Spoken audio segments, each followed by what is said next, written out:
आप लोगों का स्वागत है होम एजुकेशन चैनल पे। आज हम लोग पढ़ेंगे क्लास 10th का मैथमेटिक्स। चैप्टर का नाम है वास्तविक संख्याएं, रियल नंबर्स। इसके पहले वाले वीडियो में हम लोग 1.3 परिमेय के बारे में पढ़े थे और उससे एक क्वेश्चन भी सिद्ध किए, प्रूफ किए। तो परिमेय क्या है, पहले एक बार हम लोग उसका रिवीजन यहाँ पे करेंगे। परिमेय कहता है कि P एक अभाज्य संख्या है। P क्या है? एक अभाज्य संख्या है, यानी कि प्राइम नंबर है। यदि वह a स्क्वायर को विभाजित करता है तो P a को भी विभाजित करेगा, जहाँ a एक धनात्मक पूर्णांक है। यानी कि हम लोगों के दिया गया था P एक अभाज्य संख्या है और ये a स्क्वायर, जहाँ a एक धनात्मक पूर्णांक है, यदि P a स्क्वायर को विभाजित करता है तो हम लोग को सिद्ध करना था कि P a को भी विभाजित करेगा, जो कि हम लोग 1.3 में पढ़ चुके हैं। दूसरी बात, यहाँ पे √2 को हम एक परिमेय संख्या है, लेकिन हम लोग किस तरह इसको परिमेय संख्या मानकर बनाए थे, रेशनल नंबर मानकर बनाए थे, लेकिन विरोधाभास यानी कंट्राडिक्शन पैदा हुआ था। जो माने थे उसमें कंट्राडिक्शन पैदा हुआ था, यानी विरोधाभास पैदा हुआ था, जिसके कारण हम लोग को लास्ट में √2 को अपरिमेय संख्या बताना पड़ा, जो कि 1.3 के अनुसार हम लोग प्रूफ किए इसको। उसी तरह आज हम लोग √3 एक अपरिमेय संख्या है, ये उदाहरण 9 है। हम लोग इसके बारे में आज पढ़ेंगे। हल इसका हम लोग कैसे करेंगे, आइए हम इसके विपरीत यह मान लेते हैं √3 मान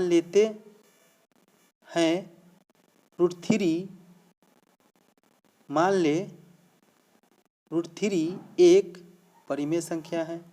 जिस तरह पिछले वीडियो में √2 एक अपरिमेय संख्या है, उसको हम लोग परिमेय संख्या के रूप में मानकर बनाए थे, ठीक उसी प्रकार इसको भी हम लोग बनाएंगे। तो √3 क्या है? एक परिमेय संख्या है। अर्थात हम ऐसे दो पूर्णांक a और b प्राप्त कर सकते हैं कि √3 a/b। आप लोगों को रेशनल नंबर यानी परिमेय संख्या किसे कहते हैं के परिभाषा में बताया जा चुका है कि यदि p और q कोई भी दो संख्या हो जिसको न्यूमरेटर और डिनोमिनेटर यानी अंश और हर के रूप में लिख सकते हैं, जहाँ q 0 के बराबर ना हो तो उसको रेशनल नंबर परिमेय संख्या कहते हैं। ठीक उसी प्रकार यहाँ पे p और q को नहीं मानकर यहाँ पे a और b को लिया गया है, और q की जगह चूँकि b है इसलिए यहाँ पे बोला जा रहा है कि b 0 के बराबर नहीं होना चाहिए। अगर हो जाएगा तो प्रूफ नहीं होगा। क्योंकि यहाँ पे हम लोग √3 को परिमेय संख्या बता रहे हैं, उसी आधार पे हम लोग यहाँ पे माने हम ऐसे दो पूर्णांक a और b जहाँ b 0 के बराबर प्राप्त कर सकते हैं कि √3 a/b। √3 जो है a/b के रूप में है। अब देखिए, यदि a और b में एक अतिरिक्त कोई उभयनिष्ठ गुणनखंड हो तो, यानी नॉर्मल दो संख्या अगर हो तो एक जो है उसमें उभयनिष्ठ संख्या होता ही है। क्यों होता है? उभयनिष्ठ किसको कहते हैं? यूनिकनेस किसे कहते हैं? उभयनिष्ठ को इंग्लिश में यूनिकनेस बोला जाता है। तो किसे कहते हैं? सपोज दैट आप लोगों को 2 और 3 का बोल दिया जाए कि महत्तम समवर्तक निकालिए HCF, तो 2 और 3 में कॉमन क्या है? जो कॉमन होता है, जो दोनों में समान होता है, वही उसका HCF है। तो इसमें कुछ भी नहीं है, यानी कि एक इसका HCF होगा। कैसे? तो 2 × 1 3 इंटू 1, तो ये 1 1 दोनों में क्या है, उभयनिष्ठ है, यूनिकनेस है, तो इसलिए 2 एंड HCF 2 एंड 3 का जो है HCF कितना होगा, 1 होगा। तो इसलिए यहाँ पे उभयनिष्ठ क्या है, 1 होगा ही ए और बी में। जो ए में भी ऊपर गुना कीजिए या बी में नीचे से 1 से गुना कीजिए, ये आपका क्या हो जाएगा, उभयनिष्ठ हो जाएगा, वही बोल दिया गया है। लेकिन एक तो उभयनिष्ठ होगा ही, तो इसके अतिरिक्त हम लोगों को निकालना है। गुणनखंड हो तो हम उस उभयनिष्ठ गुणनखंड से भाग देकर ए और बी सहभाज को प्राइम बना सकते हैं। किस तरह बना सकते हैं, तो ये देखिए बी जो है ये बट्टा में है, तो ये आ गया यहाँ पे बट्टा में है, तो ये इसके साथ गुना हो जाएगा b√3, यहाँ पे a लिख दिया। फिर उसके बाद दोनों पक्षों को क्या करना है, वर्ग करना है। वर्ग करने तथा पुनर्व्यवस्थित करने पे, पुनर्व्यवस्थित मतलब ये जो वर्ग करने के बाद में जो आएगा उसको सरल रूप में लिख लेने के लिए, जैसे कि विस्तार रूप में नहीं, जैसे कि b√3 into b√3 equal to a into a, यानी कि ये स्क्वायर हो जाएगा, ये स्क्वायर हो जाएगा, क्योंकि दोनों का रूट वर्ग बोला जा रहा है, रूट वर्ग। तो ये क्या होगा कि b को हम लोग गुना करेंगे तब b स्क्वायर हो जाएगा, यहाँ पे b स्क्वायर लिख दिया गया।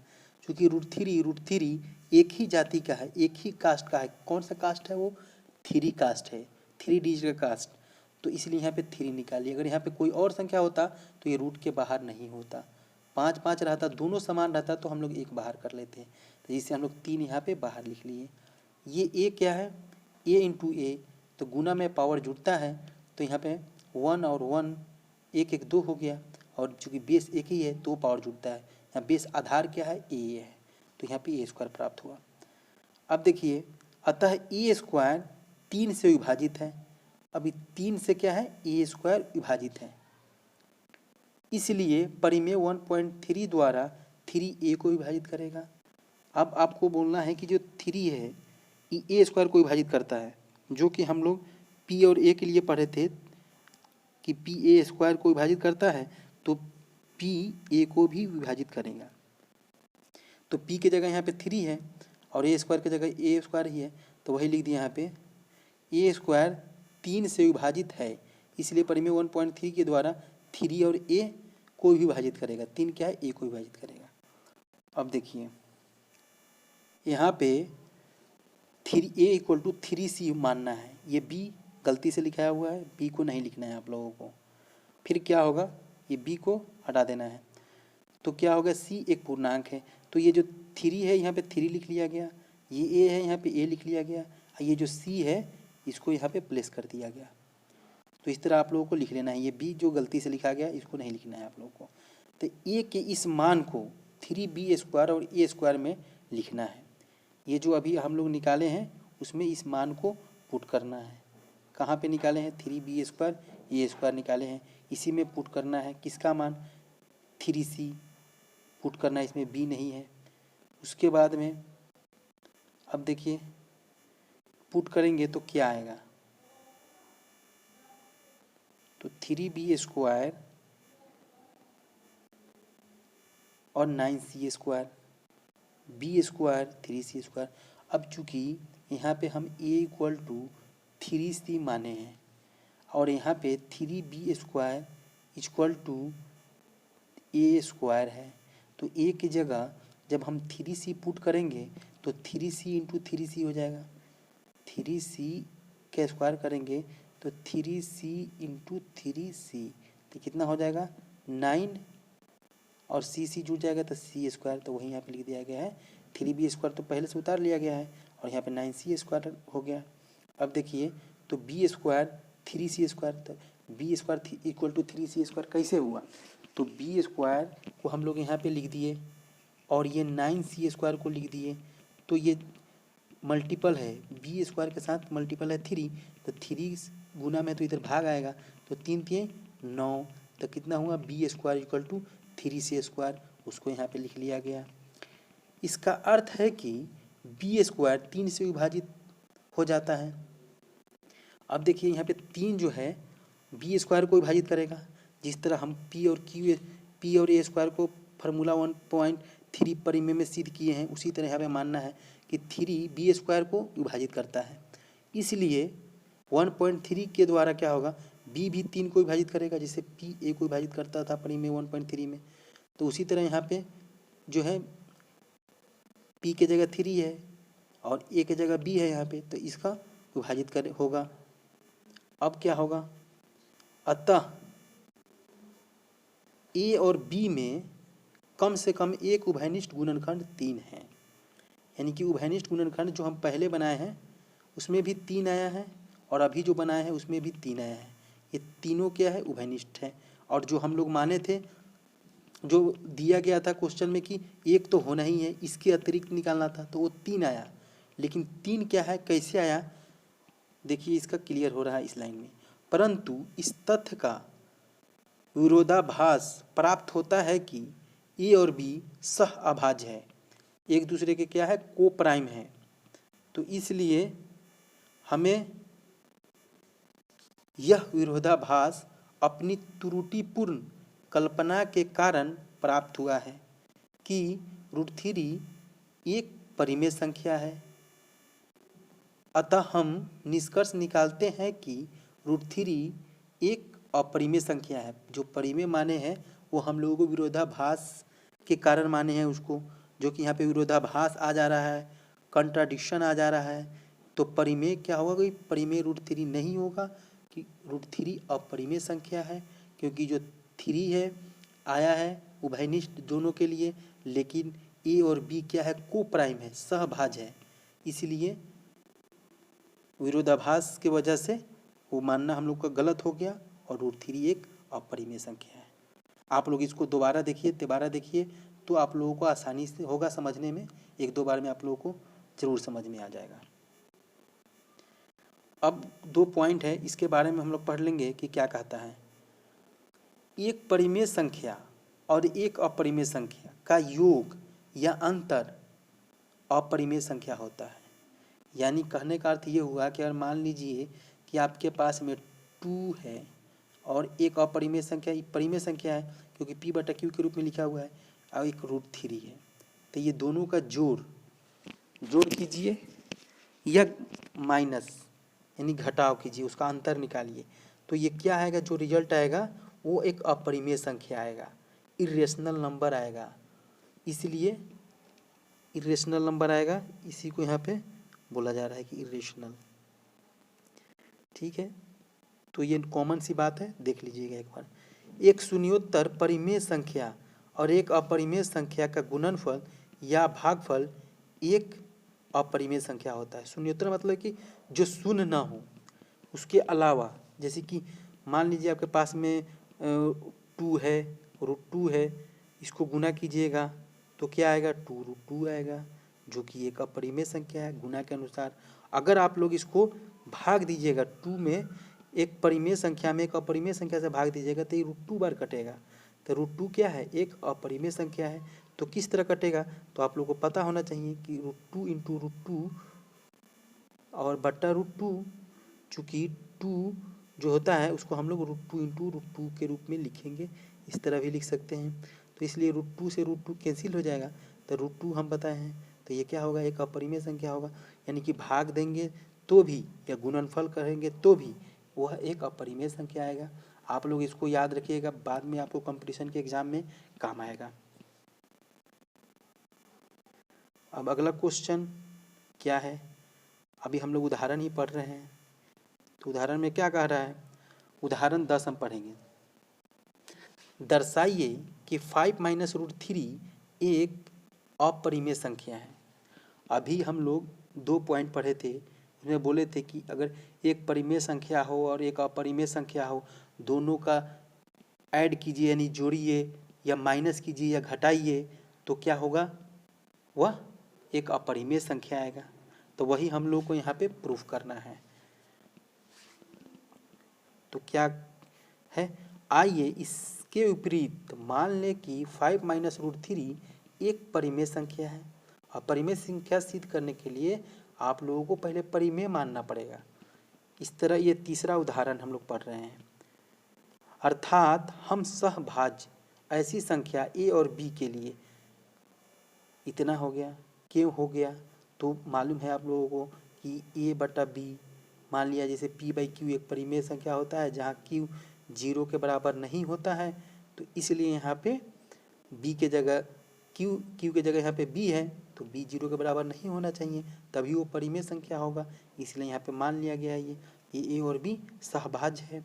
याद कर सकते हैं कि किसके लिए इसको माने हैं, क्योंकि जो इसको परिमेय माने हैं तो परिमेय है तो इसको इस रूप में होना चाहिए ए बटा बी के रूप में। तो ए की जगह तो 1 है, बी की जगह तो 1 है, ए की जगह 5 माइनस रूट 3।